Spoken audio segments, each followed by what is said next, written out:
होय, मी मराठी आहे आणि मला माझ्या मातृभाषेचा अत्यंत अभिमान आहे. हे ऐकून कोणाला त्रास झाला, कोणाचं पोट दुखलं, कोणाला वाईट वाटलं तर वाटू दे. कारण माझी मराठी फक्त बोलण्यापुरती नाही, ती माझ्या श्वासात आहे, संस्कारात आहे, रक्तात मिसळलेली आहे. आज मराठी भाषेला धोका कुणाकडून आहे माहिती आहे का? बाहेरून आलेल्यांकडून नाही. मराठीला खरं संकट आहे आपल्याच मराठी माणसाकडून. होय, दोन मराठी माणसं एकमेकांना भैया समजून हिंदीत बोलायला लागतात तेव्हा माझ्या मराठीला चटका बसतो. भाषा कुणाचीही असो, ती माणसाला जोडते. पण जेव्हा स्वतःची भाषा विसरणं हे प्रगतीचं लक्षण समजलं जातं तेव्हा ते संकट असतं, भाषेचं नाही तर ओळखीचं. आज अनेकांना वाटतं मराठी बोलणं म्हणजे मागासलेपणाचं लक्षण.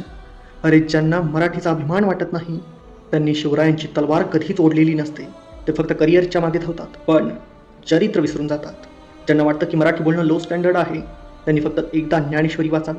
तुकारामाच्या अभंगांमध्ये उतरलंय ते जे जीवनाचं सार ते कुठल्याही ऑक्सफर्ड डिक्शनरीत नाही सापडणार. कोणीतरी म्हणतो माझं काय, मला मराठी येतच नाही. ठीक आहे, येत नसेल तर आम्ही शिकवू.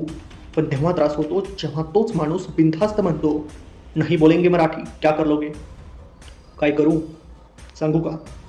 मग ऐक, ज्या मातीत तू पाय रोवून मोठा झालास, ज्या मातीतून तू पोट भरलंस, त्याच मातीत मराठीची अवहेलना करशील तर त्याची किंमत चुकवावी लागेल.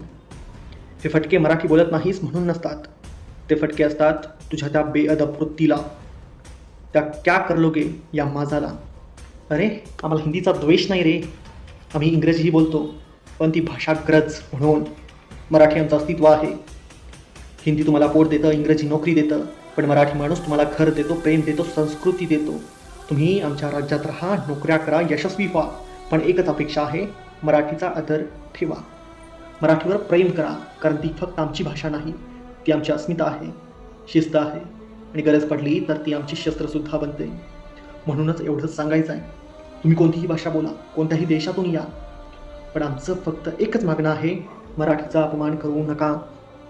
कारण हिंदी आमचा व्यापार आहे, इंग्रजी आमचं भविष्य आहे, पण मराठी आमचा संस्कार आहे आणि स्वाभिमानही. मराठी टिकेल कारण ती लाखो हृदयांची आहे आणि मी अभिमानाने सांगतो, मी मराठी आहे आणि मराठीतच श्वास घेतो. तुम्ही फक्त एवढंच करा, मराठीचा आदर करा. बाकी आमच्या भाषेला जपण्यासाठी मराठी माणूस भक्कम आहे. कारण आम्ही फक्त मराठी बोलत नाही, मराठी जगतो, मराठी लढतो आणि मराठी मरेपर्यंत झुंजतो. कारण आम्ही अभिमानाने म्हणतो, मी मराठी आहे आणि मला त्याचा अभिमान आहे. मराठी फक्त भाषा नाही, ती ओळख आहे.